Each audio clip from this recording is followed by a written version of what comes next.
Thank you, everyone, for coming back. So the second part of our day is going to be spent really having a conversation about all the research that we heard this morning. And to start the conversation, we have people we're calling stakeholders, but folks who are really working in this field day in and day out, who will help shape the conversation by giving their sense of what their reflections on the research that they heard, but also asking questions that will help us start the conversation. So what we've done is we have our stakeholders, who I will introduce in a minute, up here, as well as the researchers you heard from this morning. And then we will open it up to the floor, and if our timing goes right, we will close with Michael Stegman, who was at MacArthur, but is now serving our government. And then we'll go home. So today, to represent the stakeholder panel, we have, and they will tell you a little bit about their own backgrounds. They'll do it more justice than I will. Diane Sterner, Schmierer, Timothy Touhey, and Anthony Marchetta, or Marchetta. That's right. So we're going to get started on that, and thank you very much. I'm going to be the moderator, so I'm going to stay up here and we'll get going. So why don't we start with, who's first in line there? Tim, do you want to start? I wanted to start with the towns. They always get to close up the deal. Reflection on the study. I mean, I think Peter did sum it up best when he said those that have been in the affordable industry, either financing or building housing, or as Peter alluded to in my case, coming from a family of 10 living in poverty. There's no surprise here. I have questions around, the 10-year value of housing prices because we had such a stake in an anomaly in the bubble of housing. I'd be fascinated to see how much decline there was in the last few years as a study question. We'll hear that. And what Peter and I have always debated, how do we save our urban communities in this kind of race to the top, taking families out of urban communities so to be going into an urban community? What strategy around that can we reflect on in this study? But let me say this, the proudest moment for me, I have financed well over $42 billion worth of housing in the United States, not just New Jersey. I worked with Fannie Mae for a number of years, 10 years. And this project will always be my legacy project. When I ran HMFA and financed it, but also getting Fannie Mae to invest tax credits into this project. It solidifies what I know in my soul, and solidifies that New Jersey needs to get its act together on affordable housing and move forward to be competitive, consistent in every neighborhood. We are not the boogeyman.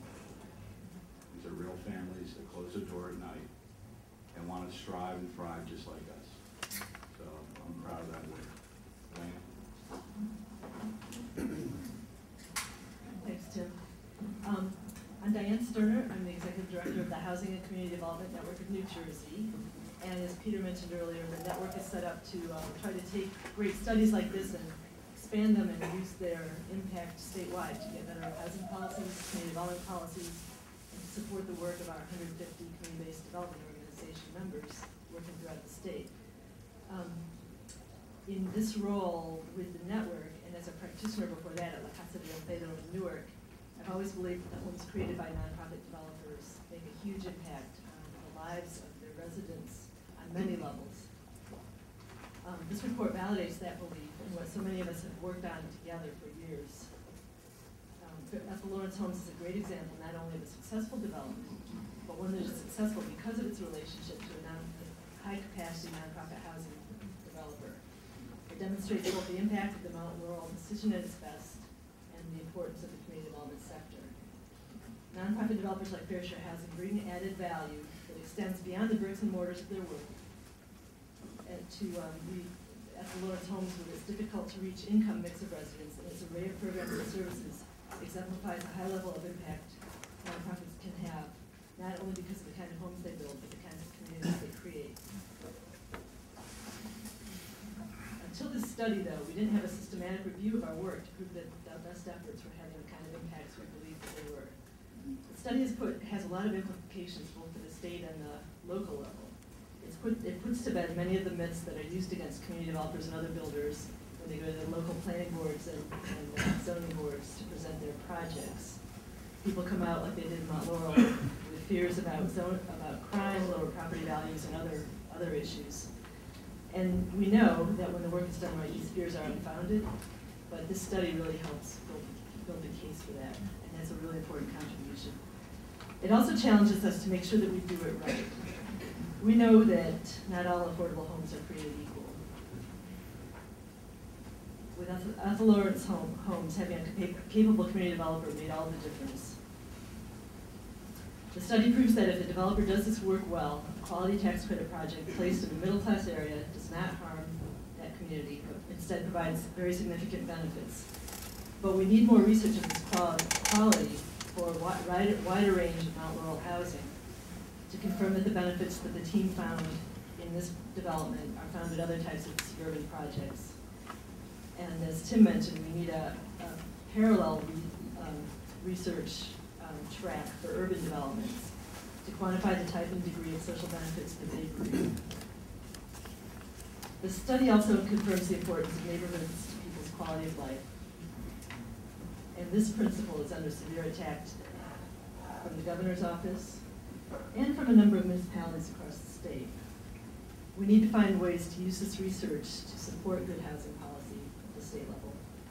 If we want a viable, healthy state that offers opportunities to all our people, the last thing we should do is gut the Fair Housing Act or encourage the court to overturn it.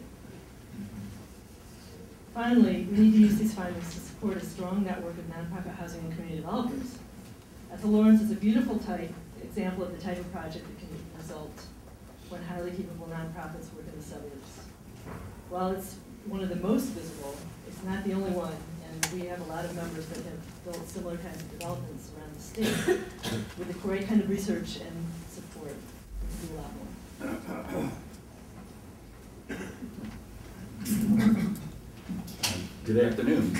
My name is Tony Marchetta, and I'm the Executive Director of the New Jersey Housing and Mortgage and Finance Agency. And as Peter has mentioned, we were the primary funder for the Ethel Lawrence project. I've only been the Executive Director for less than 2 years. My background is both planning. I have a business degree as well. And I've come to the agency with a little bit different perspective, having spent the last 25 years as a private sector developer, mostly luxury housing. But in my history, I have some inclusionary housing, which relates to the affordable housing of Mount Laurel. Mount Laurel has been there since I began my career in 1972. And Ethel Lawrence is an exemplary example of what 100% affordable housing can be. But I'm not sure it is a typical example of what 100% affordable housing can be. I think what Peter has done at Ethel Lawrence, with the intensive management that's been done there, is remarkable. So we know it can be done. Yet I would challenge our researchers to look at other examples that exist. And yes, we do have other wonderful developers. Conifer is represented here in this organization. They've done lots of excellent projects throughout the state. The agency has done a lot of projects throughout the state. In fact, in our 40-plus year history, we've done over $16 billion of financing for affordable housing throughout the state of New Jersey. But I would encourage us to look at other examples of mixed income type housing, because I believe that's also a very good model to explore, which can generate a lot of the same benefits that have been discussed this morning at Ethel Lawrence. So I would really like the study to expand further, urban as well as suburban, but to also look at some of the Oakwoods and Oakleys of the world, which are not good examples of, in some cases, suburban 100% affordable housing. And I think if you were to choose or identify what the critical differences would be the management. So we need to, I think, look at other areas as well.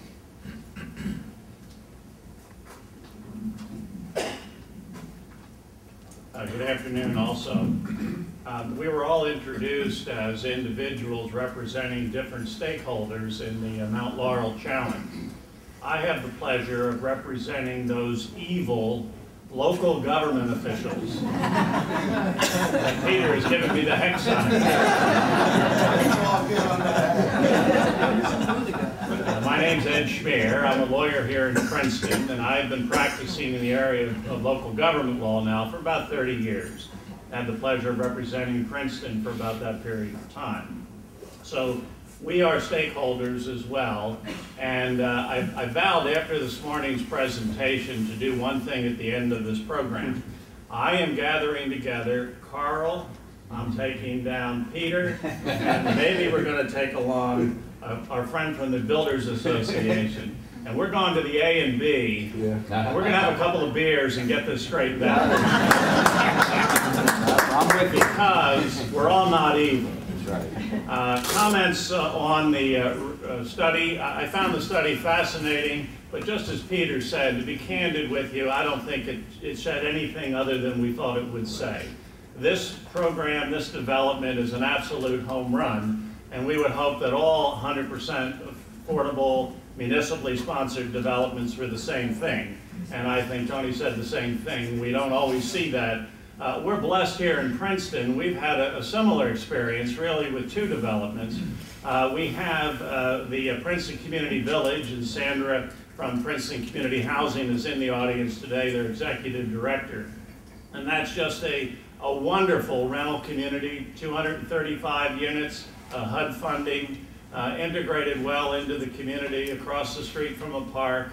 Absolute home run, well maintained. The evil Princeton Township appropriated $500,000 from its about-to-be-taken trust fund to provide some support when they were rehabilitating the roofs and putting on new heat pumps and so on. There can be partnerships like that. And also, as Tony said, more of a mixture of market and affordable units. We have another development, which PCH also sponsored, called Greeks Farm. There are 280 units there. Mayor Phyllis Marchand mentioned that earlier. Of that number, 140 of them, 50% of them, are affordable housing units. And of the 140, 70 of them are rental units surrounded by ownership units. Another tremendous community. The market rate units there are bought overnight. They're reasonably priced. People want to live in Princeton because of the same reasons they want to live in Mount Laurel. You get well educated. You get to go to a new swimming pool, and we dedicate it on May 31st. There's all sorts of things that benefit you by living in a community like this, or Mount Laurel, or some of the more enlightened communities in the state. So I do think that municipalities, my experience in not only representing Princeton, but going down south to the borough of Haddonfield and going up north to Highland Park and other places. I mean, I must say, maybe it took 40 years, but I think municipal officials get it. They understand that there is a Mount Laurel obligation. Now, how they respond to that is another matter. Some towns may have to be kicked and dragged over that direction. And friends like Keith Henderson here from COA, I think he's COA today, he's not planning services. Don't tell the governor he's here with his COA tag on. But people like Keith and others in COA over the years have provided some great direction and flexibility to municipalities to do different creative things, or maybe not so creative things, set-asides, 100% construction, working on rehabilitation for their own units in their own towns, and so on. So I do believe that we've got a long distance to go, and I think with advocates like Peter and Carl and others, that this will always be on the front burner, and I think municipalities are going to be challenged to respond. But there are an awful lot of good officials. I see Mayor Moore from the borough in the audience, former Mayor Wilson from Montgomery Township, really different types of communities, but all trying to do it in their own way and trying to address the obligation in a way that makes sense for their community. And there really has to be some flexibility to do that. And hopefully as we go forward, we get some direction. I know this whole panel and Peter and others have been confused now for 13 freaking years about how we go about addressing the future. And we're really hoping to get some clarity. And I'm not using that as an excuse for municipalities, but that certainly has thrown a big monkey wrench into what do we do, what's our future obligation, how do we address it, do we submit this plan, do we submit this revised plan, how come nobody's looking at our plan, and what's going on. So it's been a very, very confusing time for housing advocates and builders who are up here today, for municipalities as well. And I think so we are stakeholders. But something positive I'd like to suggest, Jeffrey Serenian, my colleague from the League of Municipalities, is here, and I'd like to suggest that we take the good professor's report and book and disseminate that through the League of Municipalities to all municipalities so that they can see, I think it's a good idea, with the papers that are already available, and we can put them online and we can send them out and we can say, listen, here's an example of a 100% affordable, successful project, and take a look at this for something that might make sense for your community. So there are things we can learn to do, there are things that we need to do as stakeholders, but I think we'll all do it in different ways, but I think we all have an interest in making sure that it actually works. And maybe I'll transition with a question, because I had a question for Rebecca. And I was amazed to see, Rebecca, your number. Is Rebecca down there? I am, yeah. Oh, okay. Hi, Rebecca. You had a number up there that showed that the folks that moved into this wonderful development and the folks that didn't, there was like a $7,300 income differential. Sure. How do you explain that? Where do you think that comes from? I mean, are they paying less rent for their homes, or where's that money come from? Why is there such a difference? So you can think of a number of reasons why, and I quickly sort of alluded to some of them during my talk.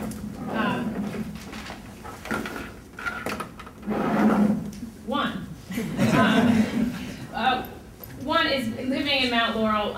So in social sciences, we call it sort of a spatial mismatch between where people live and where jobs are, particularly where poor people live and where jobs are. They're not always in the same spot. And particularly over the last 40 years, as jobs have sort of moved out of cities and into suburbs, they've increasingly been located in places where poor people and people of color are not located. So moving families out of cities, some families out of cities and into suburbs, you're in many cases moving them closer to job opportunities. And closer to sort of the office parks and medical parks that are increasingly springing up in suburbs now. And so one of the reasons why they may experience a greater sort of this income bump is that they're just more likely to find jobs and more likely to find sort of well-compensated jobs, not sort of the job at the local bodega, but a job that's sort of meaningful and has mobility opportunities. Another is the discrimination issue that I talked really quickly about.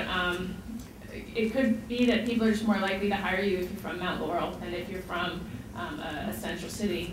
And I have no evidence other than sort of the qualitative stuff that Len found out during his interviews.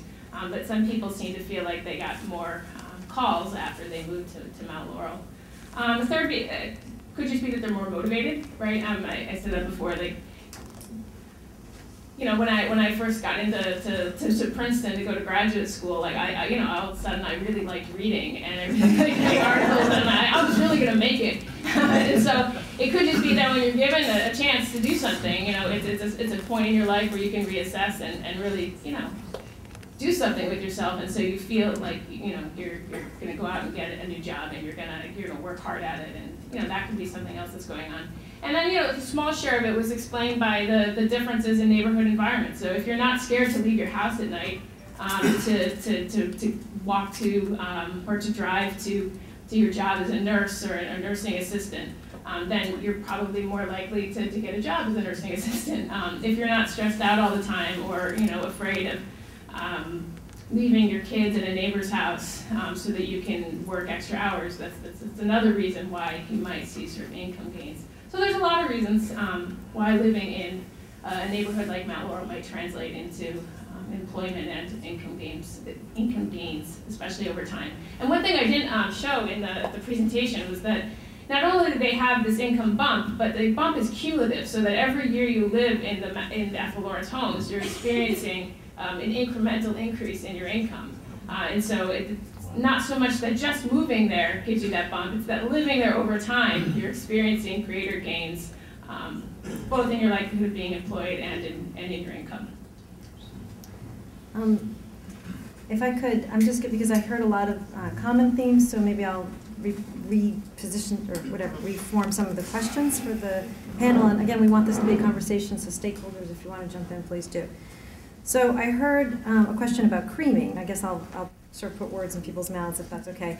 About, is really the result, especially with a screening mechanism, are you essentially just creaming by taking people out of Camden? And then there were two concerns or two things brought up about that is how does that affect the urban environment that you're leaving behind?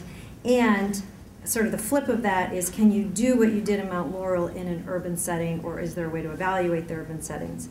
And another theme I heard was, is Mount Laurel an anomaly? And is that anomaly because they have this incredible management and just the role of Fair Share and all that Fair Share has done? And how do you sort of clone Fair Share if you want to clone Mount Laurel? So I'm just going to throw that out. Those are two themes I heard across the panel. Do you want to?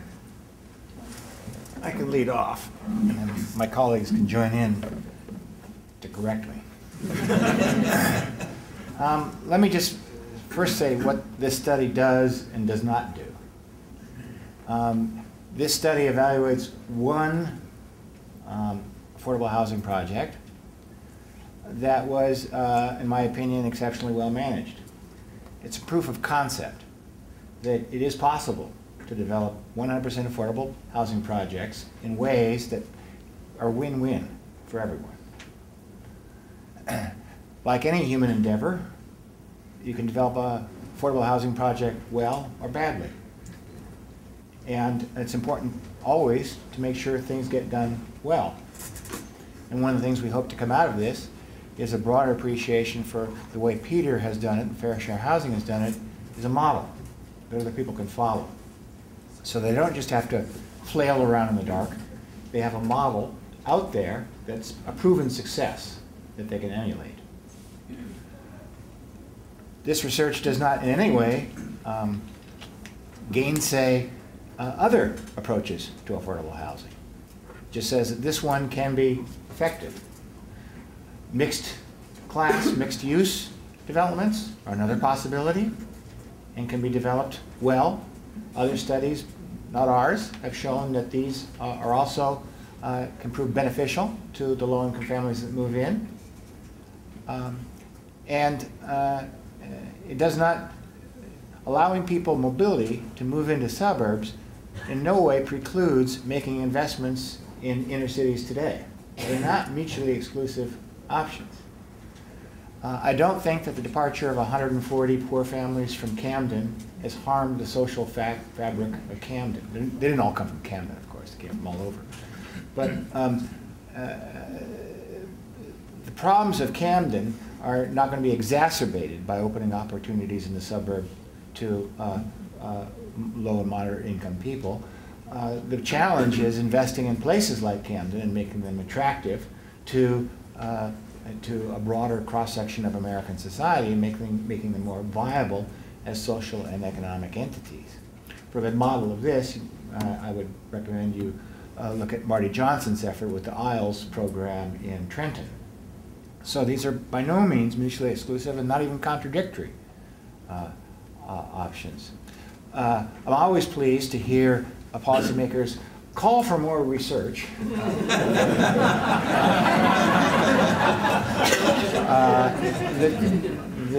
But like everything else in life, research comes with constraints of time and money.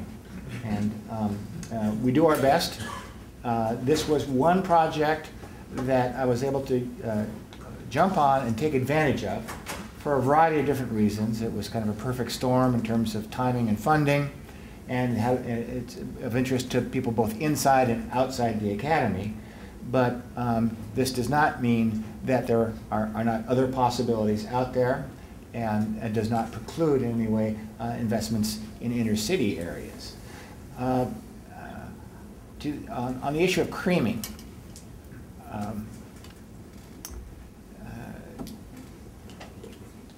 we only presented some of the highlights of the research we did today. For the full picture, you can have to wait the book and the motion picture that will follow. Who's going to play Peter? George Clooney. Dustin Hoffman,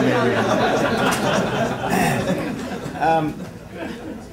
But many of the comparisons we did were not simply comparisons between people on the waiting list and people who were in the project, but for a lot of the variables, we're able to collect information before and after. In the year 2000, before the project was open, and in their current circumstances. And one thing that is incontrovertible is the massive improvement in the neighborhood environment, and then the consequences that follow from that, which we've traced out for you today. And the massive improvement in the quality of the education that the kids experience. This is in no way threatened by any kind of creaming or selectivity. It's just what you observe.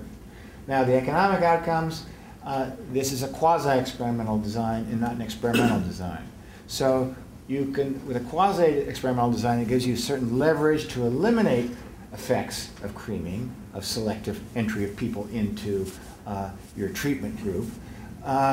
And we can control for the self-selection process. We can control for everything that's on the background, on the application form.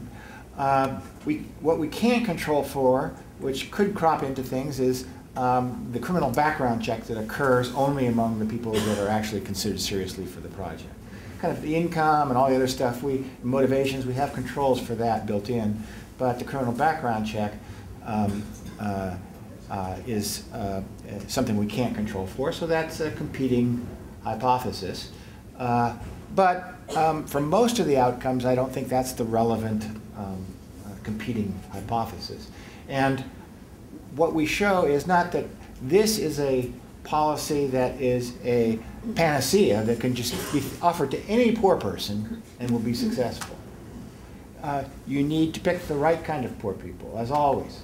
So a drug-addicted, homeless person probably is not going to be a good candidate for this mobility project.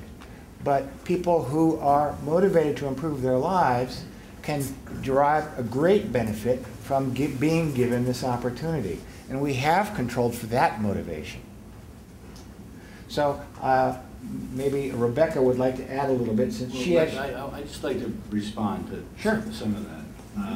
And it really does go to some of your points, but I guess what I'm intrigued about in the study to this point is the historical or institutional fear of the suburban communities of anyone from low income or different race or color moving into the community. And my first reaction to your presentation was, were they watching too much CSI about prostitution and other things, and reflecting on that. And my daughter likes SVU. Yeah, so, but the second part of it, did you go back after this 10-year to that community and say, were your fears alleviated, were your perceptions unfounded, and or did you just leave that open?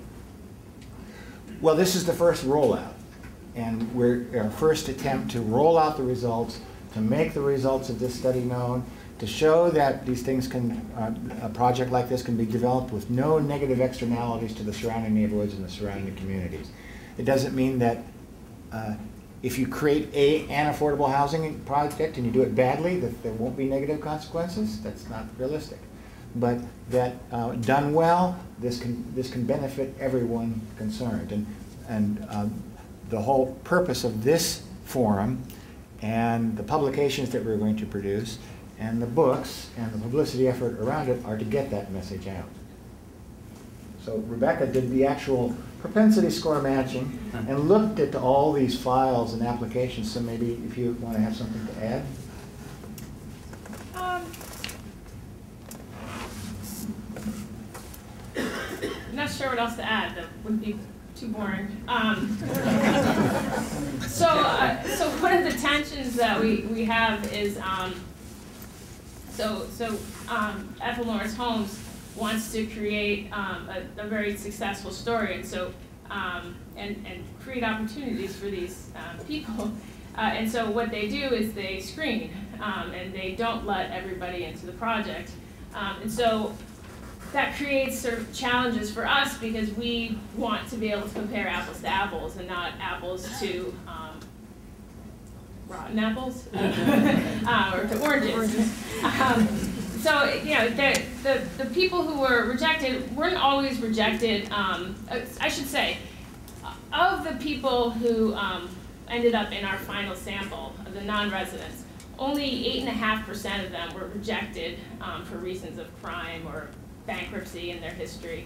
And so most of the reasons that they didn't move into the project were that they found other housing somewhere. I mean, they'd been on a waiting list for several years, and so they found other housing.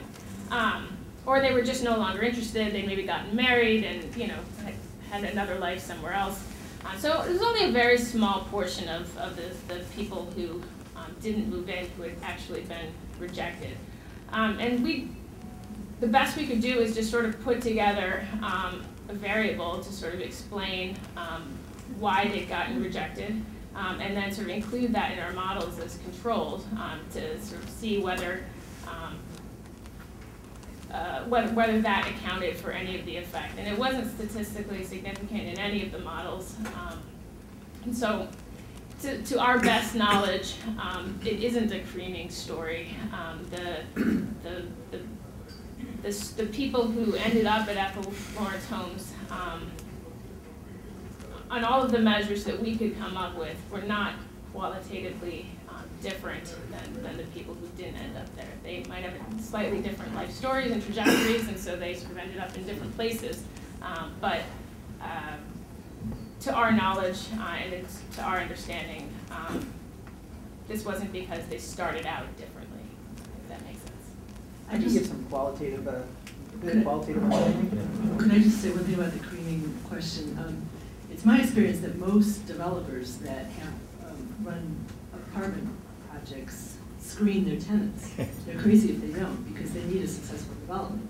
I mean, that would be an interesting thing to look into further, whether there were additional elements in the screening process with the Ethel Lawrence development than there are in others, but there's other nonprofit developers in the room and other developers in the room, and I'll bet that almost all of them go through a similar number of things, because you have to protect the other tenants, and you have to make sure that you're going to have people that pay their rent, and to create any kind of good environment. So I don't think that's a reflection on this development. Yeah, exactly. And as Doug said, we're not looking to sort of generalize our results to every poor or moderate income family in the United States.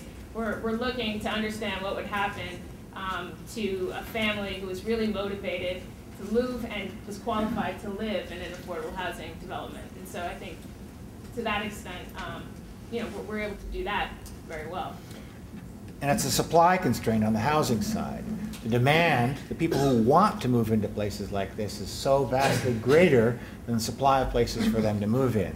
So you could dramatically improve the social and economic prospects of a large chunk of today's poor and lower income people just by giving this option. It's not going to solve all poverty problems, but a big chunk of the low income population could definitely benefit from this. And I think we've shown that fairly clearly. Len, did you? Sure. Just to kind of maybe take the conversation in a slightly different direction. One of the things, so just to kind of reiterate, so I grew up in Mount Laurel, and you know, since then I've lived in Virginia, Chicago, Philadelphia. You know, guess where I go for Christmas? I'm in Mount Laurel. You know, and I'm back and forth between Mount Laurel all the time. And one of the things that I think was really interesting in this study was, you know, from a qualitative perspective, was that when residents moved out of places like Camden, they really kept really thick ties with their friends and family in Camden. So this wasn't just like a one-way street of suddenly, you know, you had some kind of motivated people and kind of their initiative and their money kind of moving out of Camden. That flows back in an opposite direction. So as much as the tide pulls one way, the tide's pulling another way. And you know, the families I interviewed, they'd say, I'd say, oh, what did you do this weekend? Oh, you know, I took my family back to Camden to spend some time with my mom, and I was telling her about my new job, this type of thing. And then at the same time, on weekends, you have families bringing, their families, and friends in from other places, and they come and they stay with them on the weekends in Ethel Lawrence. So you really have this flow of kind of social norms, expectations. You have a flow of new types of wealth that are being generated. So if you think about these neighborhoods that have historically, in a lot of inner city neighborhoods, historically, multi-generationally, have been discriminated against or have had a real lack of opportunity to build wealth. This is kind of another route in which wealth can kind of come back into those neighborhoods as people can kind of maintain and tie those connections. So I think it's just kind of an important kind of component of that story. I want to reiterate the question about being able to replicate Ethel Lawrence throughout the state of New Jersey. As a private developer wearing a black hat, going before planning boards that wore blacker hats, I heard a lot of terrible things said, and just a couple that immediately come to my mind. Townhomes? Townhomes? I'd rather be homeless than live in a townhome. Literally said at a planning board meeting. Or, townhomes? Why don't you build single-family homes? Everybody knows that people that live in townhomes are not as good citizens as those that live in single-family detached. And those were relatively nearby comments. And in the latter one, the mayor, sitting a couple of seats away from the person that uttered that statement, lived in a townhome, yet didn't have the nerve to challenge his own appointee to the statement. I think it's very difficult to replicate what we've seen at Ethel Lawrence. It took 30 years, let's face it. I unfortunately think that it's going to take a long time to make that change. This kind of study will help. Certainly it will help. But we have to move forward and push for financing. The agency does a lot of financing, but the type of project that was done at Ethel Lawrence was very deeply subsidized. And time and money are always in short supply. So we have to be realistic about being able to do this throughout the state of New Jersey, both the political complications and the financial complications. It's so hard for us to, we weren't great in policy statistics class, sorry guys. I mean, to be general on the issue is, and I'll say to Ed, and I really want you to talk a little bit more about the children in this research. Why I'm saying that, and Ed, I'm not suggesting every municipality is this way, but I can pull quotes in the last 120 days that there was a conversion bill, if you're not aware of this, a 55+ conversion bill, where 20% of the units are going to be affordable, the rest market. And most of the arguments that came from the planning board, beyond the home rule issue, which always is a great debate, was that we don't want children in our community. Quote, we do not want children. Now, I wasn't sure if I was in Beijing or Millstone. But what was your findings on the impact that the children would have into this development and its integration into Mount Laurel, its cost, and the stress that they may have felt in this study? Well, before I turn it over to Len, who really focused in on this in a direct way, and Rebecca can talk about the quantitative outcomes, there were only 30 kids. Out of 140 units, there's 30 kids. And, we live in a funny country where it is illegal to discriminate against anybody on the basis of age as long as the age is 55 or above. But it's perfectly legal to discriminate against children or anybody under the age of, you only acquire these rights when you turn 55. And that's a bigger problem in society that I can't really address from this point of view. Yeah. I personally find it sad and reprehensible that these attitudes exist out there, because how does a society replicate itself? How does America move forward without children? And somebody's got to raise the children. the way to do it is to make many of these Ethel Lawrence homes so that no one municipality is educating all the kids. The kids are being scattered and educated more widely, and the burden of raising the next generation is spread around. That's the only sensible way to do this. Len, you can talk a little more in detail about the problems that the kids encountered and the measures the school district took. But in the end, I don't think there was a major disruption that occurred as a result of being 30 kids. It's in a school district, a city of 66,000 people, and I don't know how many in the school district, but it's not a big number. So even just demographically, you can't expect huge effects. But Len, what did you? Sure.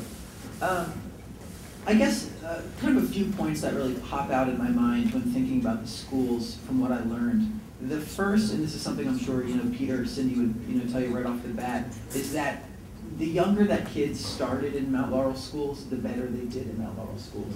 So kids that came in in pre-K and did the pre-K program, kindergarten, through. They were, if not better than, your kind of market rate Mount Laurel students were kind of at the same level. That's not to say that there's not a positive impact on, kids moving in a little bit later, but it really is kind of an earlier the better kind of program, I think is something that I found. Another thing that's worth noting is that in a township like Mount Laurel, there's 6 elementary schools, and then there's a 5-6 middle school, and then a 7 to 8 middle school. So at 5, 6, and 7 to 8, they pull together from the entire town. And then at the high school level, it's the entire town.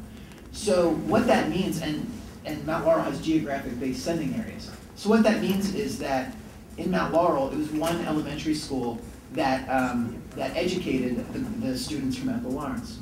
So that school, to be perfectly honest, went through a transition, and that schools, and they were having conversations with their share about, what types of what numbers of students can we anticipate, and so they were prepared in that respect.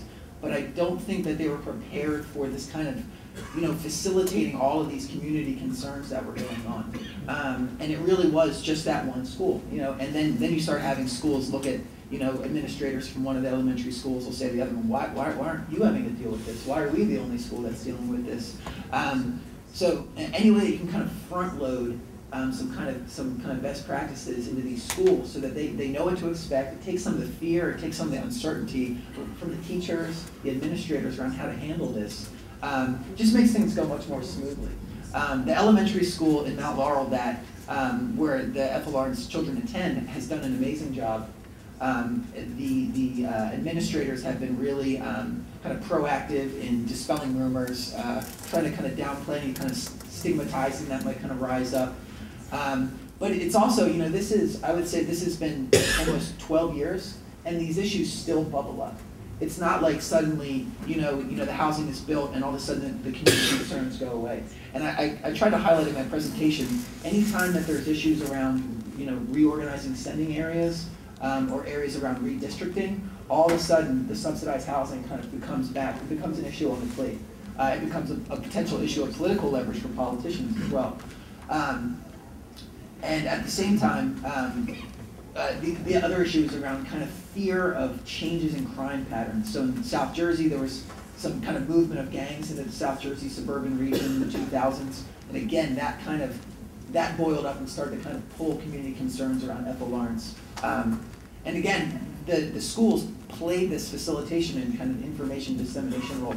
And like I said, anything that you can kind of front load their preparation to handle that, I think the better. Questions in the audience? Yeah, I think we can open up to the audience. Either speak very loudly. We are taping this, so it's not that we can't hear you, but if you speak into the standing mics, it will help be picked up on the camera. Or you can just shout. I'm with the tie, green tie. Yeah. The question I have is, I know that there were some comments about this being, like the perfect apartment complex, and so designed because of what it meant to fair share and to Peter and that, and how great their management efforts were, which is all well and good, but was there any thought to the sociological part of this that went to the fact that this is Mount Laurel. I mean, this is a town named for this issue. And to that extent, was the carries the association is what he's trying to say. No, but what I'm saying is this. Was there any thought that the people who lived there, whether they lived there in the 60s or 70s, or moved there, because now it took on life of its own as a name, if they were playing some kind of a role in all of this themselves, that they might not be the perfect group of residents, so that the pushback from people might be exaggerated because they're falling into their role, and maybe the people at the schools were more helpful because of their understanding of the Mount Laurel issue.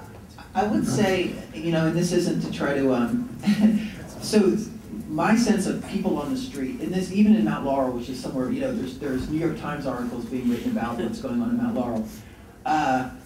People on the average person on the street has no clue what's going on with Touhey. They're really confused by it. They don't understand. They're just not paying it. It's not on the litigation's not on their radar. There are some people that may have had, maybe some personal experience 10 years ago, 15 years ago at the public hearings, and I think that memory remains important. But unless housing is being built in somebody's backyard, it's not on their radar. And so that's the only type of, that's kind of the kind of critical moments when it's really kind of people are paying attention to it. Black shirt. I have two comments. One, it makes me a little anxious when you talk about creaming applicants. There are fair housing laws that don't allow that. We can certainly check for criminal background and credit checks, but creaming connotes something different in my mind. So and that was my word. So I want to make sure you're not putting that into the, it was the sense of sort of, are you getting people who don't have criminal backgrounds, whatnot. My other comment is just that, as Peter has mentioned, we at Princeton Community Housing, which was established in 1967, have also knew what the outcome of this study would be on an anecdotal level. But having it now quantified, I don't want you young people who have worked so hard on this to think that your work is diminished just because we knew the answer. Because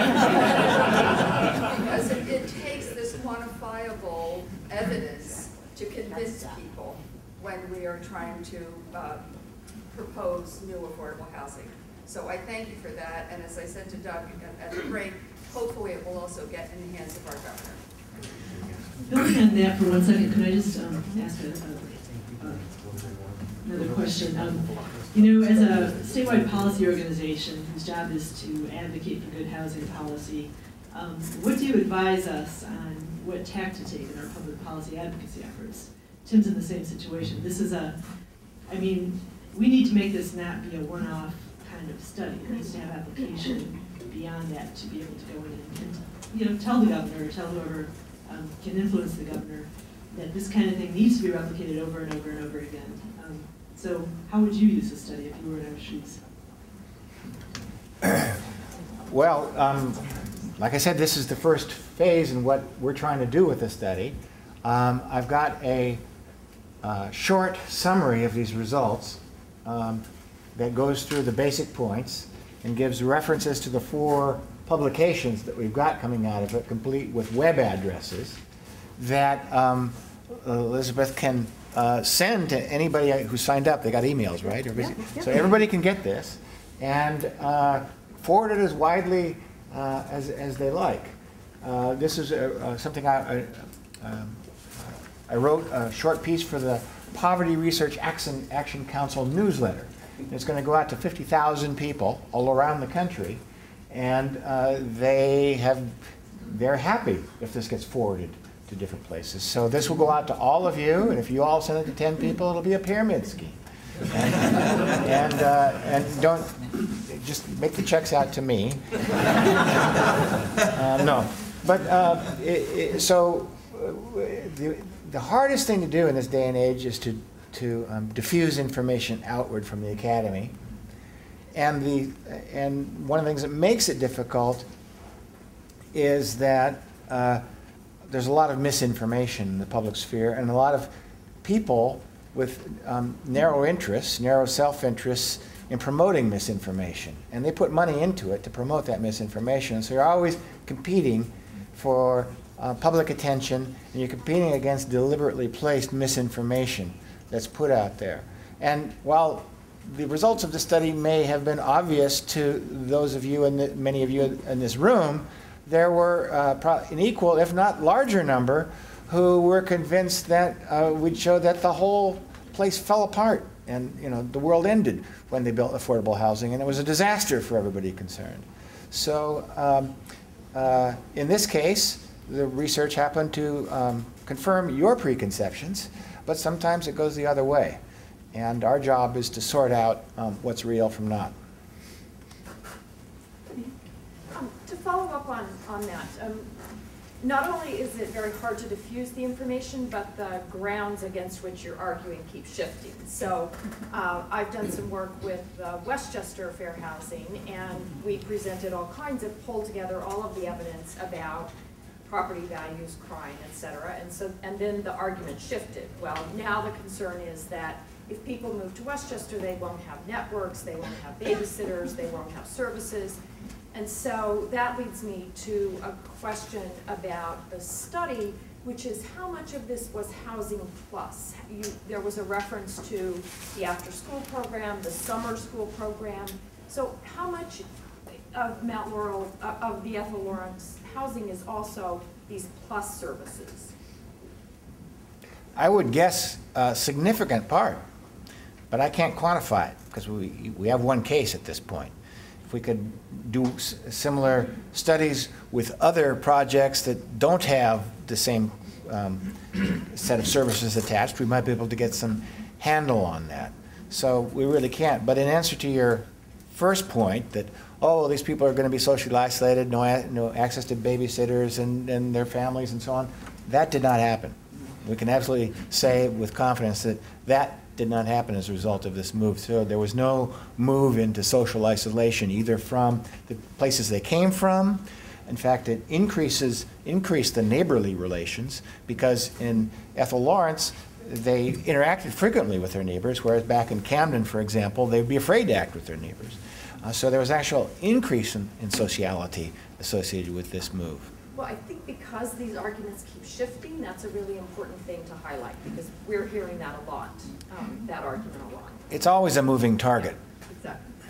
And just to note, so for example, in Mount Laurel, where Ethel Lawrence is located, is in Burlington County, and there's a real kind of menu of social service programs that were available in Burlington County before Ethel Lawrence came online. So BCAP is one of the programs that families use to supplement their child care.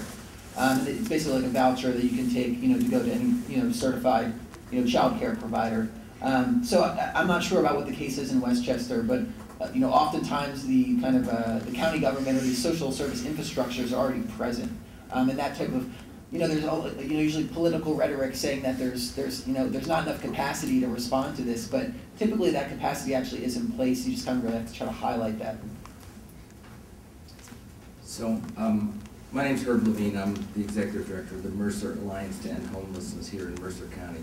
And I want to expand the proof of concept a little bit along the idea of what was just mentioned, that this concept merges the affordability of the housing with the supportive service framework. And we have demonstrated that as a community of homelessness practitioners over the last decade, over and over again in the United States. And so the same model applies irrespective of the depth of need for those services. The service is more intense when the person has mental illness or alcoholism, but it is not any less successful as a model if you give them affordability of housing with appropriate social services. And that's what we do. And in fact, we have a test case here of 84 people we've housed in Trenton, taken from the street into apartments with appropriate voluntary social services available to them.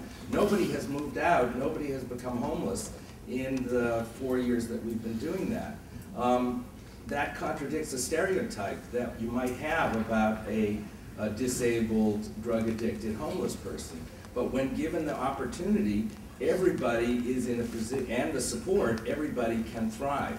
So to me, the essence of this study is the word opportunity, and there is a concept that's out there now in sociology and planning, maybe more planning than sociology, the Metropolitan Opportunity Index, in which towns are rated by the degree of opportunity that they have. And this is, it seems to me, a slam dunk for this kind of, for broadening the impact of the study from the tiny case study to say, when you put people in places of opportunity, they're going to thrive and succeed. And that may well be the definition of the American dream. So that's my comment. Herb, the only way, it's not related to the study, I can comment. I was always blown away by a project in San Francisco, which was downtown and served the spectrum of housing, maybe to Tony's point, for the chronically mentally ill, homeless, drug addicted, low income, middle income, market rate. You would never know where it is in San Francisco downtown, never had any idea. They created a whole entrepreneur program, business program, trained to be caterers, chefs, and this whole community was integrated. And you would never have guessed that that could happen. And it goes to your point.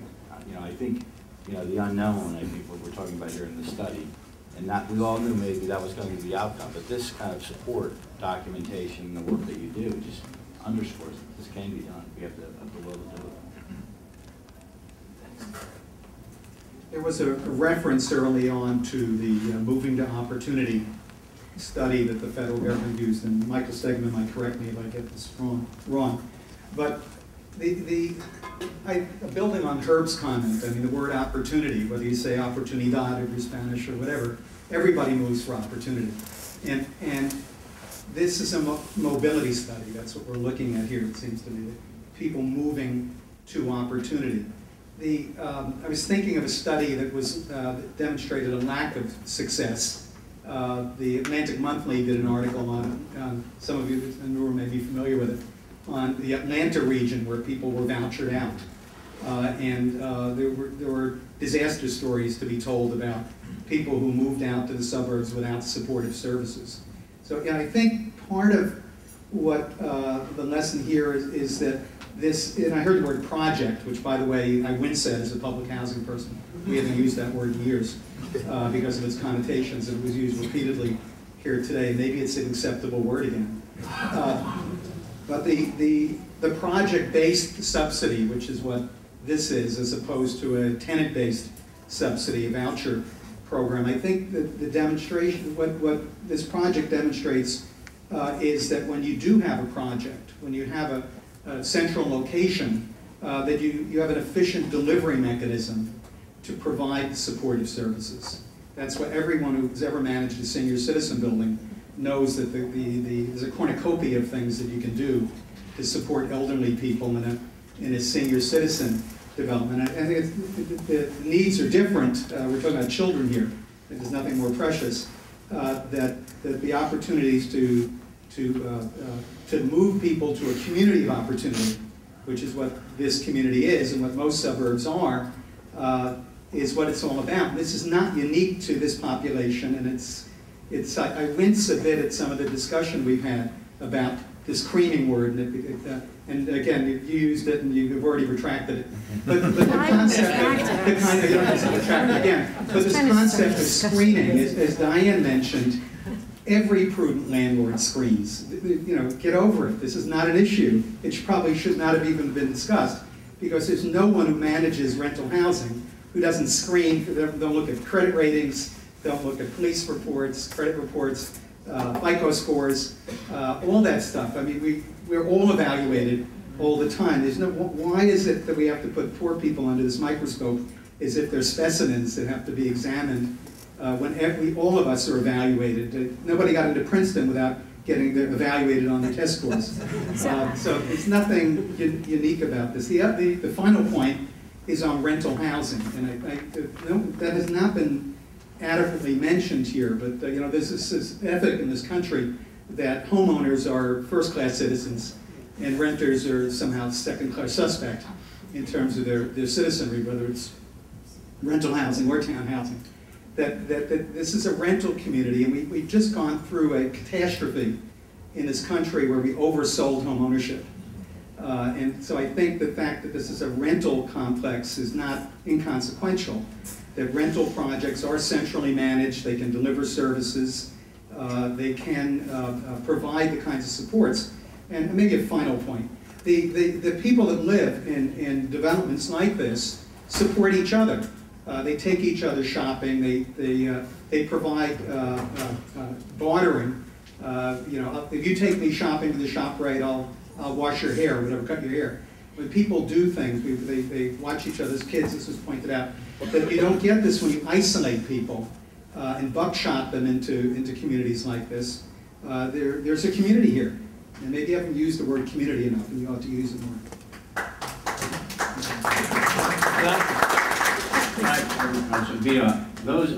Those of us that have lived in this industry forever know everything you said. It would be great to go to the choir and preach that, and I agree with it. But when you go to communities that are completely uneducated, think screening happens, think drugs addicts moves in, think sexual predators are next door, thinks that this, and that, I applaud the effort to look at those hardcore issues that we tend to debate at these planning boards that are beyond ridiculous. But I think if the study, separate of us that have lived it forever, lays out these key variables and suggests that we shouldn't be terrified of a rental, 100% low-income community in a suburban neighborhood. Or, you know, I can debate young home ownership, but I won't veto. I'm still a big fan. Or that we can build these communities with density in our markets that are both mixed-use, rental, for sale, you name it. I applaud the effort. I think it was more race to the top than creepy, but I don't have to defend you Right, anymore. yeah. I used the wrong word, I guess. I mean, it was not to talk about what the people who are moving in. It was more to say if you're screening, you know, are you taking it? It's more of a selection issue, and it was really just to try to generate some conversation, which we did. It worked. Good. Hi, my name's Andrea, and I just wanted to kind of make a statement. As a citizen of Camden, someone who lives there by choice, someone who loves her neighbors, someone who loves her neighborhood, someone who believes in the young people who live in Camden, and someone who doesn't see it as a place to be escaped. That I guess I'm on a personal mission. I'm here with my friends from Rutgers, Camden, and I just wanted to ask you all to use some balance in your language when you speak about us. Because everything we hear, I hear like lousy neighborhoods, everybody's trying to get out. And for those of you who make policies, who influence people, I just want to ask you to use some balance in your language. And remember, those of us who choose Camden, who love Camden, who believe in Camden, just to change up the way you speak about us. Because our children are listening, and they can't always separate from when you say Camden is lousy, they can't separate that it sounds like you're saying they're lousy. So I just wanted to.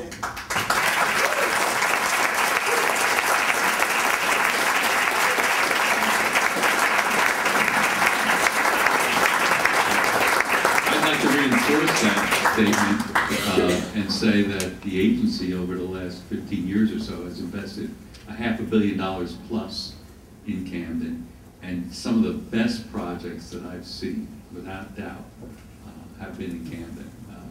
So there are some very exciting things going on in Camden. And having been born and raised in New Brunswick, I remember when New Brunswick was a dirty word, and I'm hoping that Camden is not going to be that dirty word in the future too. So, good luck. And I'd like to say that I appreciate that comment too, and I should have mentioned earlier that about 80% of the community development groups that are part of the network are working in urban areas: Newark, Camden, Jersey City, Patterson, Passaic, like cities all throughout the state.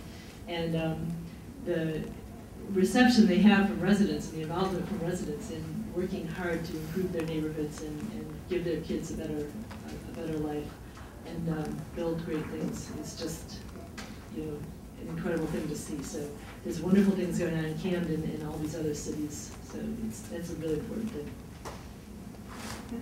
Hi, my name's Betty Wolf, and I come at all this from a board member perspective rather than a professional perspective.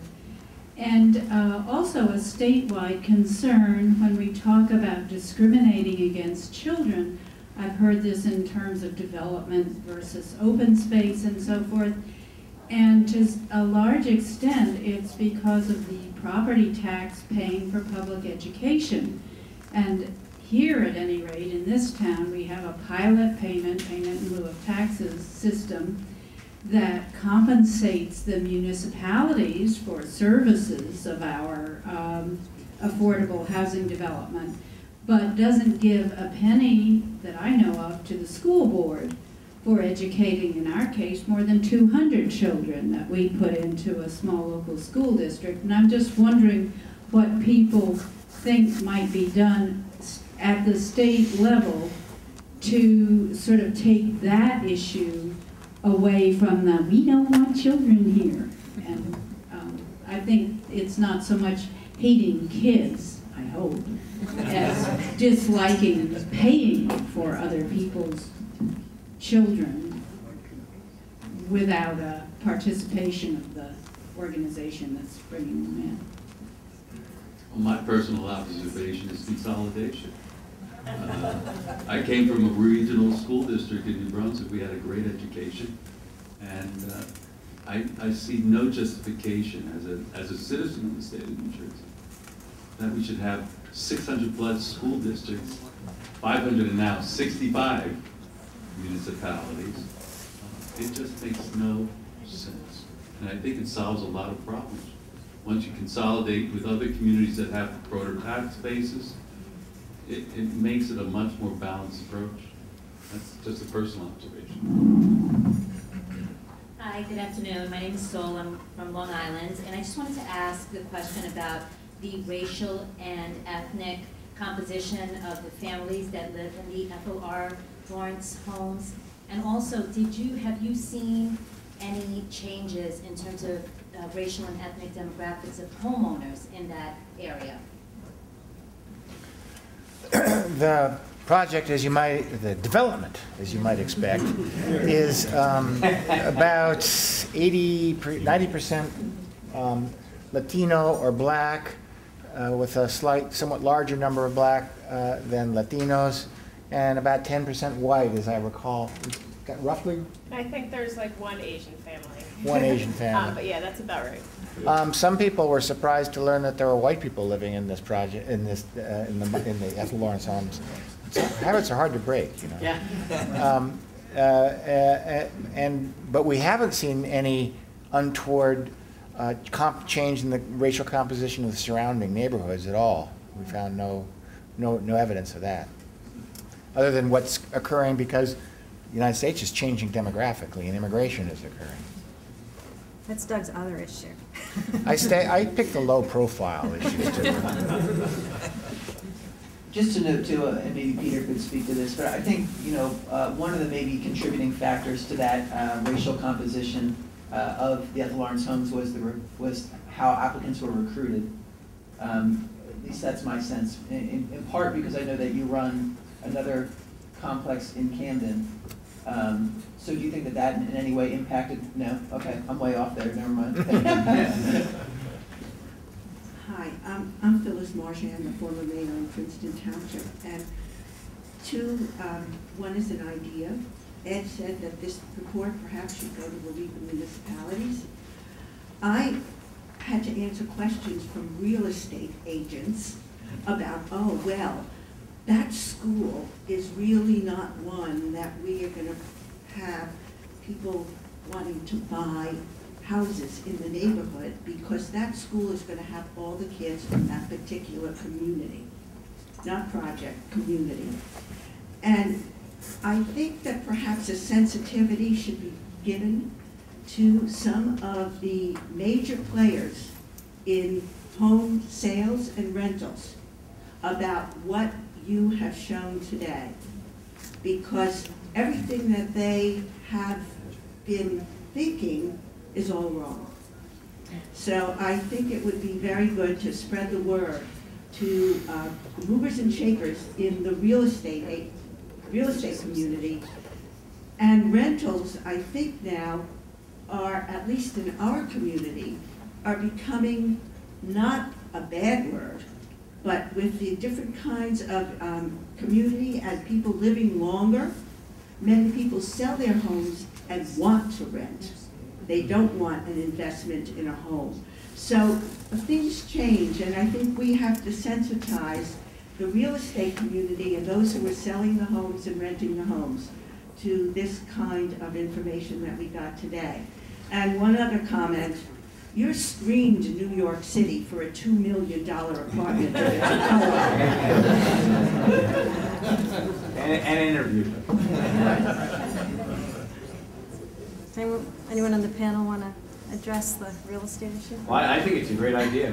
Diane and I decided we'll call Jared Grosso and make sure this report gets to Jared. And where is Jared? Hello, my name is Diane Moore. I'm mayor of Princeton Borough. I wanted to ask a couple of questions, and former Mayor Marchand actually caused me to think about this. Earlier it was stated that none of the original plaintiffs were a part of the housing complex that inevitably was built. And I find often, since here in Princeton Borough, we try to do as much inclusionary housing to create a diversity of all types within a next-door neighbor kind of approach to affordability, that our attempts to sort of house within, knowing that we have needs within, which are part of the regional need, that is so hard to do. And I was wondering why, with all of the great quality that you were able to build into this development, another problem that seems to be part of our wanting to provide for as high quality for all of the units within a development, because COA sometimes finds that or identifies that, others identify that as a limitation. What can you do, and why was it that those original plaintiffs were not able to benefit from the fruits of their labor? Peter. Let me give the first answer and then turn it to Peter. Unfortunately, we'll have to remember, this took an entire generation 30 years plus before Ethel R's homes opened, and times change, families change, and people move on. Peter, do you add anything? Yeah, the answer is that when Ethel Lawrence came to us, and her husband Tom, they had 9 children. Those children were mostly in teenage age bracket. If you fast forward, pardon the word, 30 years, those children were in their 40s and 50s and didn't need the development at the time.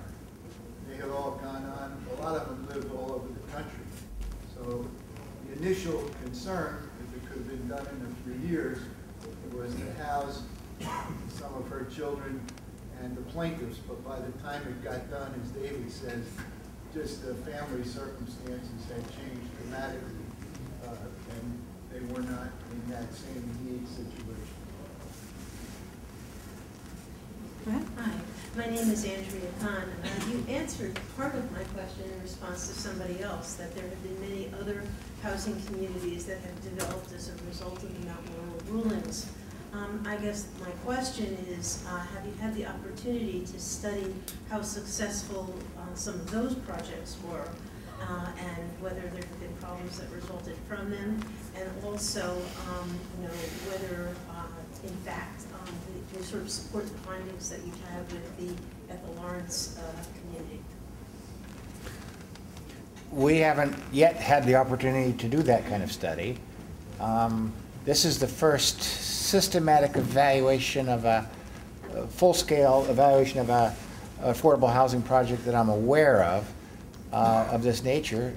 And one of the things we want to do by publishing the papers and the books is put it out as a model for other researchers to follow and to look at other developments in other parts of the country and other parts of the state.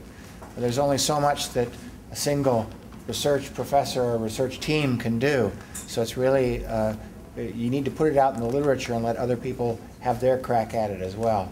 Without muddying all of them, Ed, Diane, I can't believe I'm saying I'm old enough to now look at a whole bunch of co-op projects in New Jersey, because I remember that, Tony, when I became HFA director, they asked for my ID, they thought I was 18.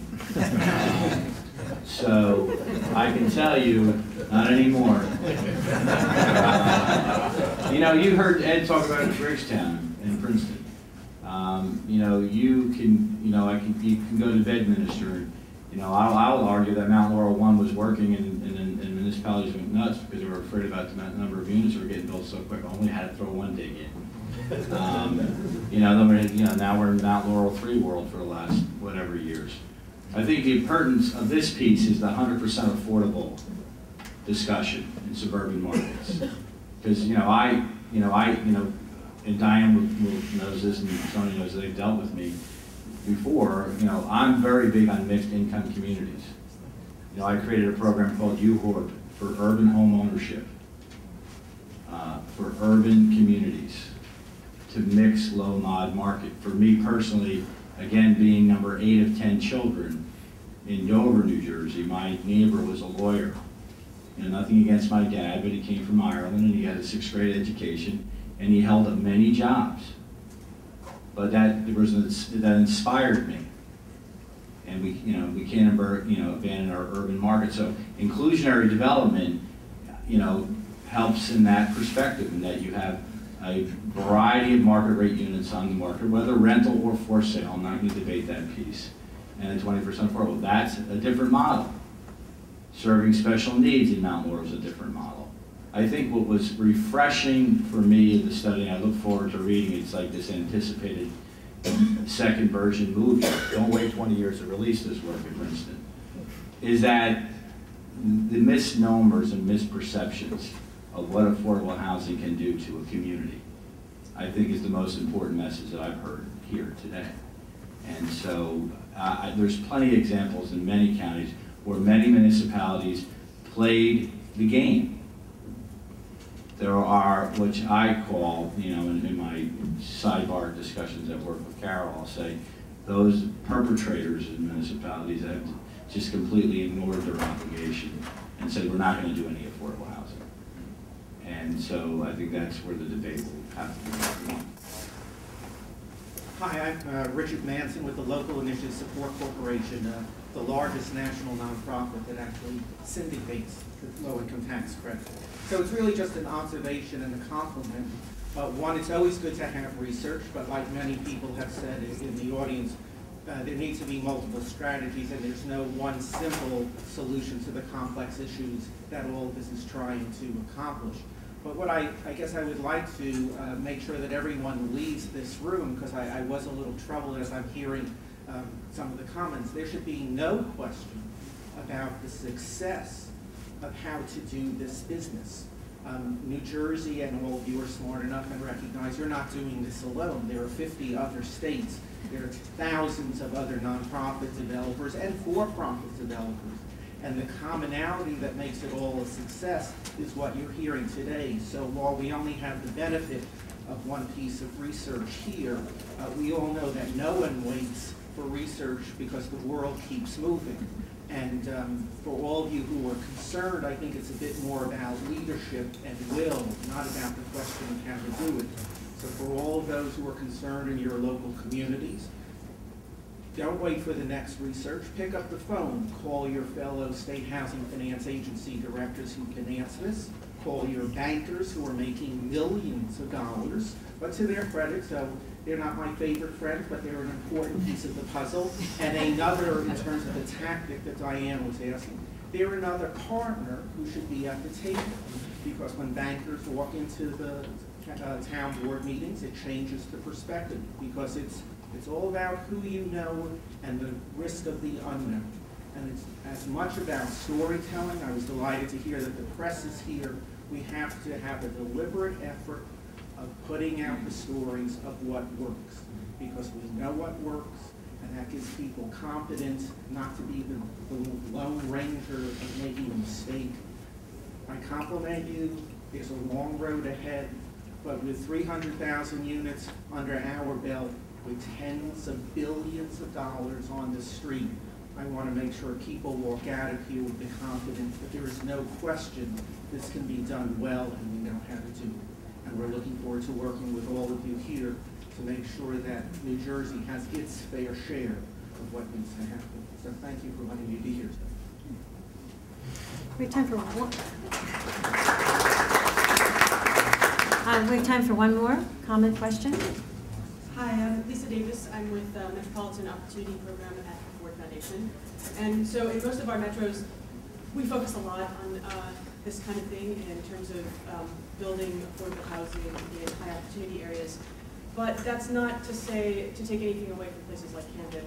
Clearly the message here is that everybody of all races and incomes deserves a great, well-run place to live, great schools, and access to all the things that the folks in this development have. I have a kind of specific question that I want to ask, which is that so often we find that in these affordable developments that happen in suburban areas, in largely white areas, they're locally marketed and end up also with largely white residents. So I'd like to know a little bit more about the marketing effort here and how you all were so successful at achieving what you have in terms of the racial composition of the development. Peter, do you want to take that? We need marketing for you, Peter. I'm a used car salesman. The way that we were able to market this to such a diverse group, particularly parties from Camden and the region, there's several reasons. One, the plaintiffs in the case, besides Ethel Lawrence, were the NAACP of Camden County and Burlington County. So we had a lot of roots in the community, a lot of outreach. Because it took so long, because I'm kind of a marathon runner, I know a lot of people and people know me and they followed the progress of the development. So that's the second reason. The third reason is we advertised in all of those communities, not just with a little legal notice to meet the requirements of the Fair Housing Act, but really advertised on radio, Spanish radio, Black Station. Everyone got the message. When we had the first 100 units open for occupancy or for applications, people lined up a day ahead of time and slept in their cars. Our parking lot had over 100 cars, was filled to capacity, and there was a 2-mile line of cars, double line, throughout Mount Laurel. The entire police department was put on duty just to monitor, this is true, to monitor the rent-up. And we had over 868 applications, and I probably talked to almost all of the people because it took 3 days. And there were 2 major concerns that I think is an added factor to answer your question. The 2 primary concerns were safety and better schools for the children. And that was unanimous throughout all of the discussions I had. The second time around, with the 40 units, which was just a funding decision by the state as to why we had to split it up, it was the 4th courtyard. We had over 1,800 applications through the same process. So we never had a fear that we would fill the project with Mount Laurel residents. But I'd like to make one other comment, which is that once the project opened, I made it a point to set up a tour of everyone who worked for Mount Laurel Township. And these are secretaries and inspectors and whatever. And about 35 people came out, and I led them through the development. And then we stopped to talk, and the question was, why did it take so long? Why is there such opposition? And they just thought it was ridiculous. These are people making, 25,000 to 40,000, and they are not the problem. The problem is the little level above them, which is called council people or politicians, that were fearful that there would be some group out there that wouldn't support their reelection. But it was unanimous support from the employees, and we had a good working relationship. I hope that answers your question. Thank you. So help me thank our panel.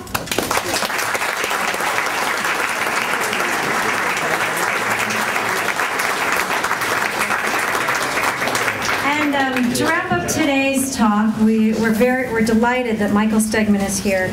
He's now counselor to Secretary Timothy Geithner for Housing and Finance Policy at the U.S. Department of Treasury, and formerly he was the Director of Policy and Housing for U.S. Programs at the MacArthur Foundation. So knows of this work, and we're delighted that you could make it from Washington to talk with us today. Thanks.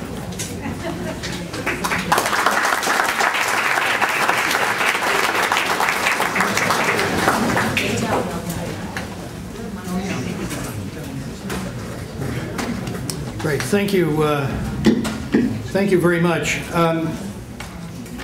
It's a pleasure for me to be here, and a real treat to have been able to spend the entire day listening to the conversation and to see a project that we began a few years ago come to fruition like this is very exciting. And there's certainly nothing that I could add substantively about the study that would really enrich the conversation here. And so if you would bear with me, let me tell you how I would like to proceed. I've gone through many professional transitions in my life.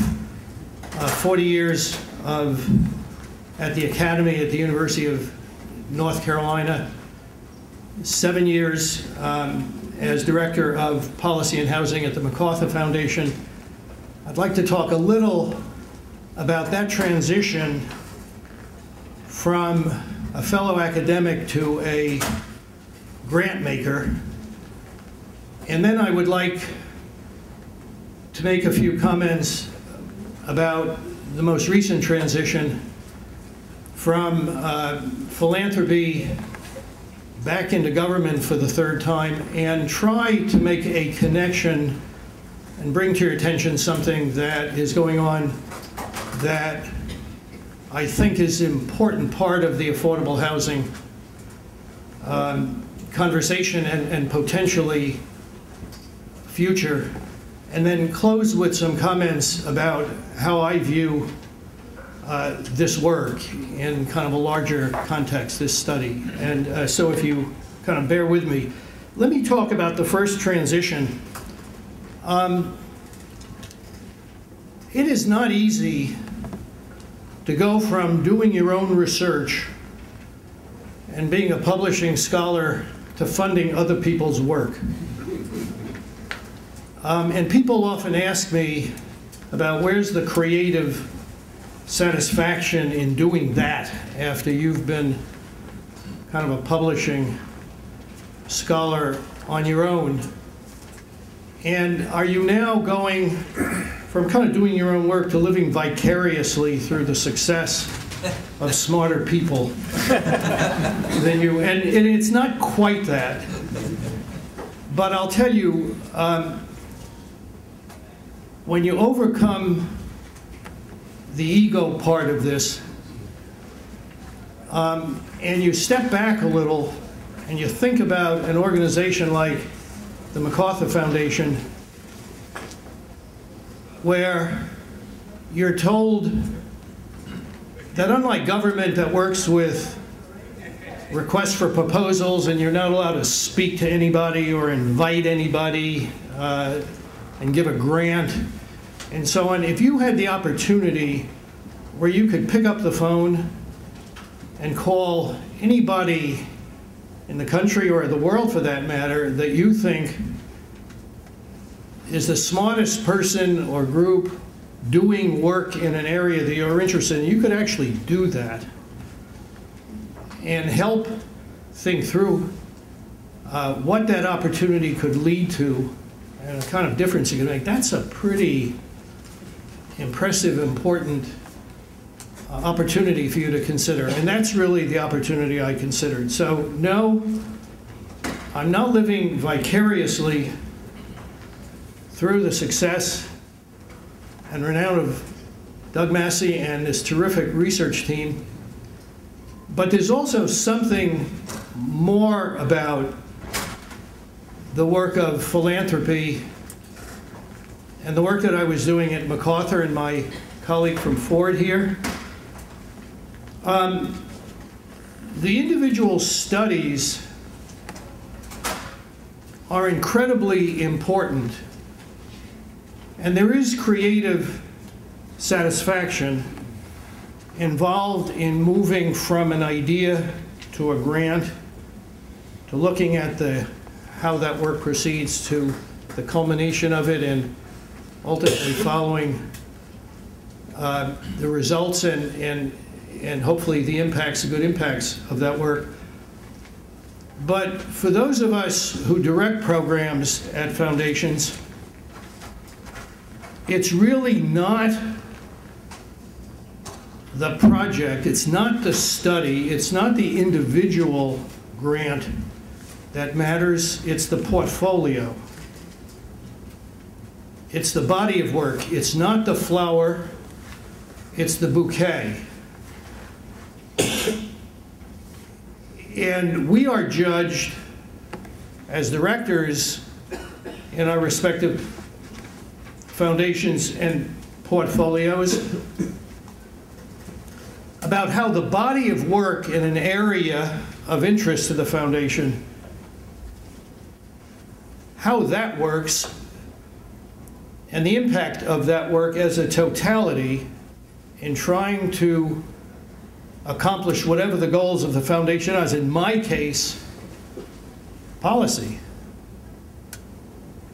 And so I look at this study a little differently than the conversation that has taken place today, and I'll have some comments about that. But let me step back and tell you why did I fund it.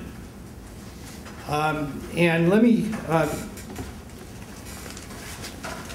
very, very difficult to serve this purpose where you're actually taking notes in longhand and trying to put together kind of coherent results. But let me start before I talk about the second transition that I've recently gone through. So why did I, as Director of Policy and Housing at MacArthur, provide to Doug and his colleagues here, how much was that grant? About $400K, I think. About $400,000 to do the study. I remember you asked for more. I invited it at a lower level, and you came back and asked for more because you want to do a lot of these, right? A lot of these component studies, and we found the money for that, and I'm really pleased that we did.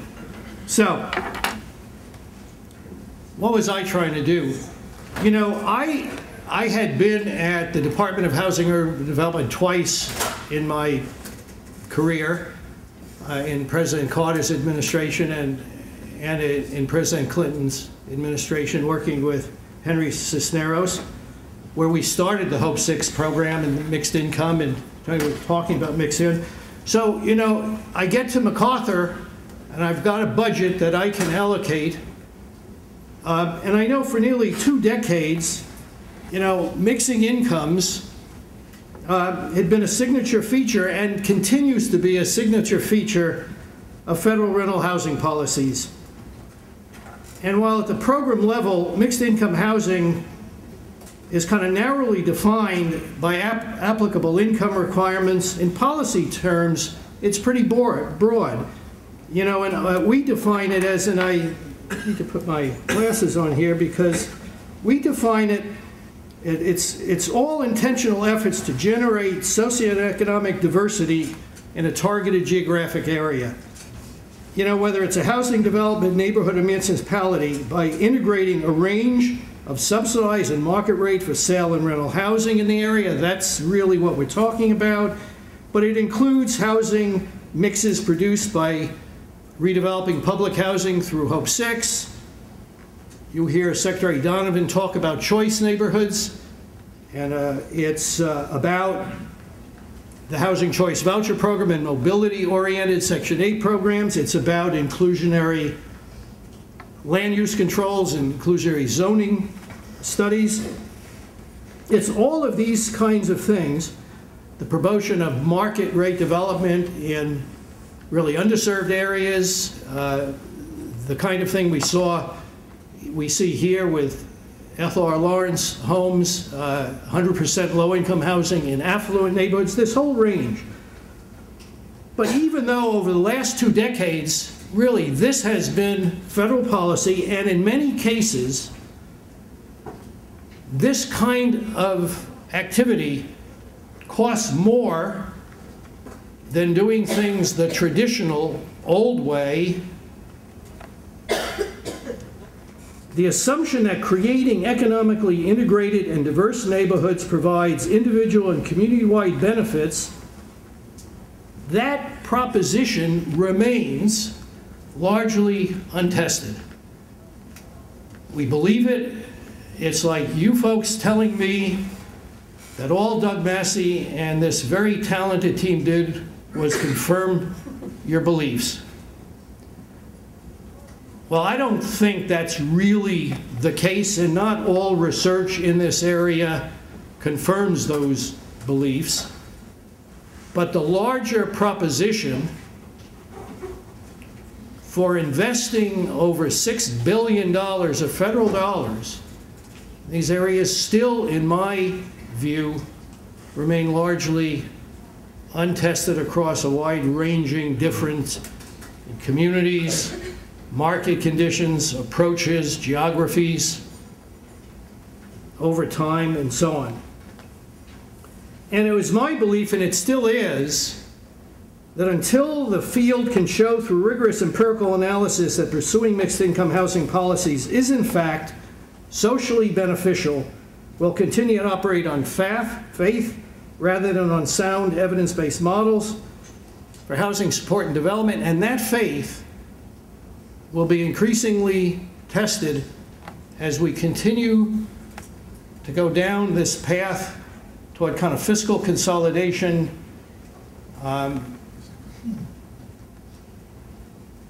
confronting the issue of the mounting debt and deficit, and as we see housing resources for affordable housing continue to be squeezed in the kind of discretionary domestic side of the budget. So we need better evidence of impacts and effects. That's the proposition that I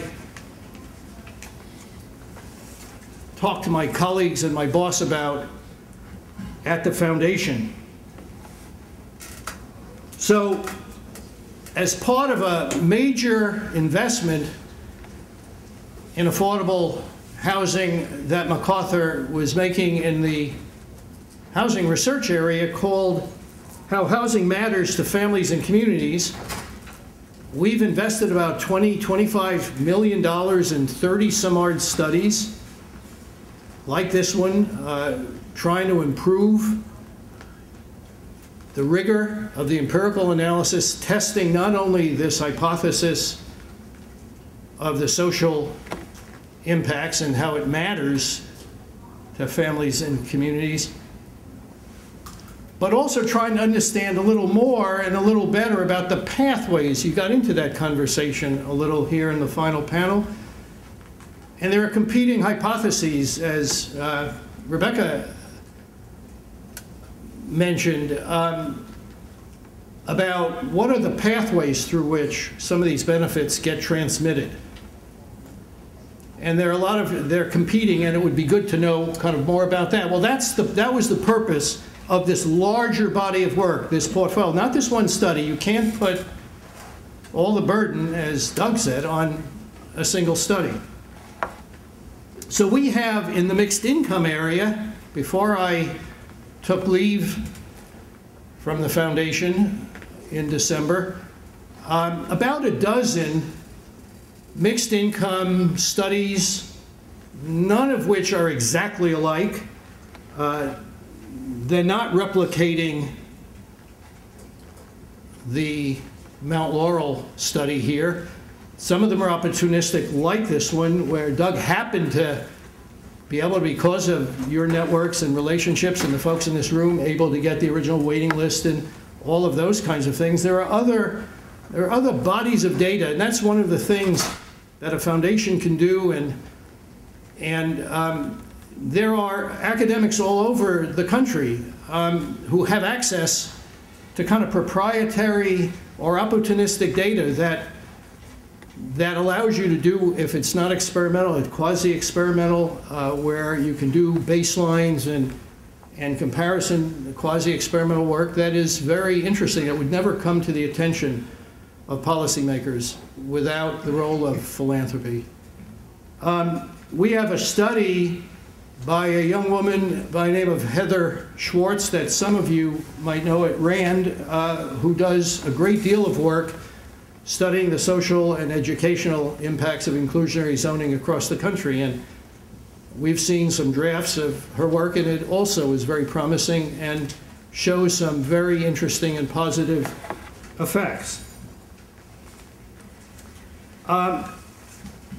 Let me just give you a rundown of what kind of my takeaways from the study itself, of how I see it kind of playing out a little.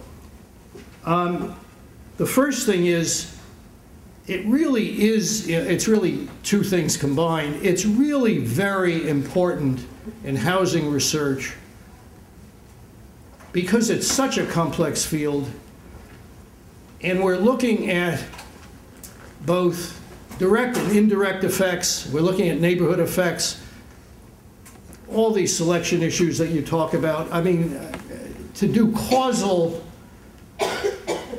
analysis and inferential work in this area so that you can actually conclude with any kind of degree of confidence that it was this development that really had this impact, incredibly hard to do. Challenging methodologically, requiring incredible data and all of that. So elevating the methodology, the methods, improving the standards of what do we expect for policy-related housing research. That's one of the takeaways. We want to build and deepen high-quality, rigorous empirical research and raise the standard for everybody, raise the bar for the quality of work so that advocates and others are armed with more powerful evidence to use this work. That's the first part. The thing that's linked to it is as I see a guy with a beard that's grayer than mine sitting in the front row here with these young people that have worked with him, some postdocs and others certainly earlier in their career than Doug, really supporting that next generation of top flight housing scholars is terribly important to me as somebody who comes out of the university and has used this work in a variety of ways. And that's certainly what this study and this project, and in this case, I can use the term project, has done and is accomplishing, and I think that's terrific, and I hope that many more than 4 papers come out of this work for all of you. So that's the first thing. Second is, go back to the portfolio issue. I mean, to me, as important as this work is, it is also another data point. And that's not to trivialize the importance of this work, but it's another data point in an emerging and enlarging body of research around similar issues. And just for example, I mean, Vicki is right here from Furman and NYU, and Vicki and Ingrid, her colleague, co-director of Furman, have published recently some work on subsidized housing and crime. Other MacArthur work on Chicago and the Chicago transformation of public housing, Urban Institute, Sue Popkin and colleagues coming out with a stream of work. It was mentioned the Atlantic magazine issue. It was really the voucher murder comes to Memphis or something it was called, right? I mean, blaming Section 8 and the relocation of public housing residents. This issue of the effects on crime of assisted housing and mobility-oriented housing programs and vouchers and this kind of housing that we're talking about today is reemerging as a very important issue. And so this study today is a data point that comes to different conclusions than some of this other work that has captured a whole lot of attention. Doug talks about misinformation. I don't know if that article, it certainly has been criticized in the Atlantic methodologically and so on. I don't know if it's misinformation, but when you get something like that broadcast in that kind of intellectually important publication, I mean, it carries quickly. And so I look at this study just on that point alone, providing important data point. Now, you all might think that all we're doing is confirming, all the team did was confirming what you already knew. But let me tell you this. I don't know of any other mixed income housing research that shows not only a positive effect on wages and work, but that significant increment, $7,200 or $7,250. HUD's welfare to work voucher study, negative effects. I have supported using administrative data, very long-term, it's Wisconsin database, negative to no effects of housing assistance on wages and income. The most important recent 15-year study, experimental study, Doug talked about moving to opportunity, no difference in the economics and the economic circumstances of the control or people that move to the movers, whether they move to low poverty neighborhoods and stayed there or not. So this is very significant from an income standpoint and a wage standpoint. Now, I want to mention one finding from the moving to opportunity work because I want to connect this study to that one for a minute. The educational findings here are also very important, but I want to talk about how these two findings connect with something from the moving to opportunity experiment where I think is the next step where we have to go, and we're far from it. The moving to opportunity found very powerful health effects. And the health effects of those who moved to low poverty, who were in the treatment group, moved to low poverty neighborhoods, even if they didn't stay there, they were required to be there for a year. But that treatment group the women, mostly African American, statistically significant reductions in extreme obesity and type 2 diabetes. These are low-income women who also are eligible for Medicaid. If you try to monetize the savings to Medicaid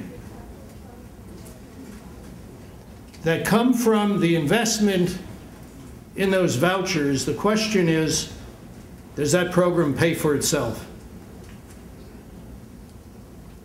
If you were to take the education gains that you're looking at, and if you were able to do a panel study of these kids with your comparison group, if these kids do better in high school, if they drop out at a lower rate, and in fact you've already shown on the adult side lower incidence of public assistance, but if you take that education and go over time, the question is, over time, can you make the argument that Ethel Lawrence Holmes paid for itself? Now, it's one thing to take this study, it's just one thing to take this study and arm advocates so that they can do their work with state and local policymakers and try to fight the budget fight, but it's quite another thing to ask a more complicated question, and that is, if a moving to opportunity really saves Medicaid money, during the budget process, the federal budget process, where, as you know, OMB and the Congressional Budget Office score programs, what are these programs going to actually cost? A long-term goal of mine, if I were back at the foundation, would be to try to support very careful, serious, scientific benefit cost studies that try to measure and monetize the benefits that come from some of these effective programs, and the work to see how the budget process can score savings that a housing program makes in a health program and give those savings to the housing program. Because as you think about the future and the squeeze on discretionary spending, increasingly we're going to have to show how investments in A actually create savings in B. And if they create savings in B, how can those savings be credited against the source of those savings to keep programs and effective programs alive? So these are some of the real important questions that I am kind of looking to. So the final thing I would say, and it gets back to the portfolio, the next step for me, Doug talked about disseminating and sending the book out and so on. I would argue that there really is some obligation on the part of the team to actually place your work in that portfolio, your flower in that bouquet, because what we're really looking for is a way of growing that portfolio. And while one study can affect what's happening in New Jersey, what's happening in Mount Laurel, I think it does take the body of work to create a center of gravity that has enough momentum to actually help change policy and to create, in Peter's eloquent words, that sense of accumulating inevitability. And so I look at this study as another flower in that bouquet that will help kind of make the case. But I think that we all have to really work and see where we locate our work in this larger body, and that's what the program is about at MacArthur, and that's what I would be looking for. I'm going to close by just talking a little. In December, I was still Director of Policy and Housing at the MacArthur Foundation, and in January, I became counselor to Secretary Geithner on housing finance policy. An incredibly quick transition that involves me very centrally in a broad array of housing policy work that is larger than the study, larger than the project that we're talking about today, but that has profound implications for almost every American family, and certainly important implications for affordable housing policy. And what I just want to do is mention briefly, because I think there may be an opportunity for those of you in the room, particularly the stakeholders and many of you who asked questions and made comments in this last section of the conference. One of the initiatives that we're working on, some of you may have heard of the term REO to rental. REO to rental stands for real estate owned properties. These are properties that have been foreclosed upon by lenders. They are owned in the narrow case that I'm talking about, by Fannie Mae and Freddie Mac, but hundreds of thousands more are owned by banks across the country that made these loans. And what this REO to rental initiative is about, it's about essentially the bulk sale of these largely single-family properties. In this initial pilot, it happens to be in eight communities across the country, but there's a lot more going on outside of government in this area. The bulk sale of properties, single-family properties for single-family rental, for use as single-family rental properties. The concept is pretty simple. The question is one of execution and whether the hypotheses prove out. But the goal is not only to get this housing back into use, but there's so much surplus ownership housing right out on the market that's depressing prices and values. So the question is, does it make sense to use these properties for a period of years as rental properties, to take them out of the homeownership market, stop depressing those prices by putting these distressed sales into the inventory, and at the same time, because the demand for rental housing has increased so much, we see rents going up. Maybe at the same time, you provide potentially affordable rental opportunities for families that might also potentially reduce the upward price pressures on rents that we're seeing. So potentially a win-win situation. Now there are a couple of 100,000 foreclosed homes that are owned by Fannie Mae and Freddie Mac, but banks own more than 600,000 single-family homes according to Realty Track.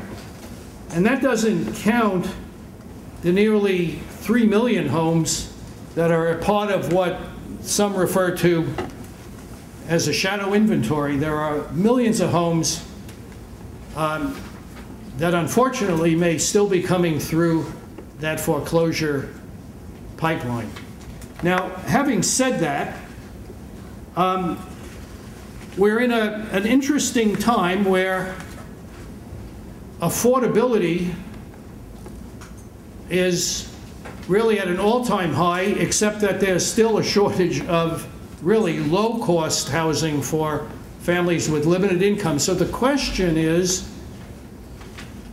what can you do to try to capture some of this stock for long-term affordable housing? There are no programs per se in this area, but I don't know how many of you have ever heard of the Kirwan Institute. It's at Ohio State. It's a fair housing research institute, and a fellow who founded it, who's just moved on to California, but his name is John Powell. And what they've done is they've produced maps of opportunity areas and overlaid their opportunity areas with REO-owned real estate, that is, foreclosed housing. So there actually is a way of mapping where there is this housing being, sold by banks in areas like Mount Laurel and neighborhoods, but no way right now of capturing that housing for long-term affordability. That's not to say you can't use Section 8 vouchers, you can't use home, you can't use CDBG. I mean, there are a lot of, but all of those resources, are under enormous stress. But the question is whether or not in your communities, working with your local officials and the state housing agencies and so on, whether you can try to capture some of that housing for long-term affordability. This is a crisis that affects so many American families, but also an opportunity to bring into the affordable housing supply single-family housing for either short or long-term occupancy. And so I wanted to leave you thinking about that and looking at what's going on in your own state. Just before I came here, I saw that there was a proposed piece of legislation in the New Jersey Senate. Don't know what the state of that is, but if it's to buy foreclosed homes for affordable housing. If that, did it pass? No. It passed initial committees, and the question is what the governor's threatening to veto.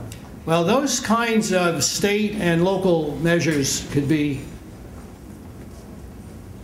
my personal opinion, mind you, not the official opinion of the Department of Treasury or the federal government.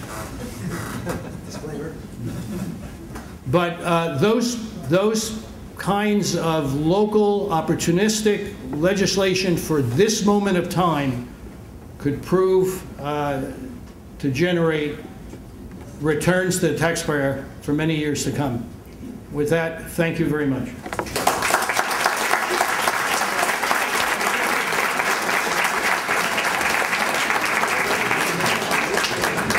Thank you everyone for coming, and we'll be sending emails with all these materials and stay tuned for later.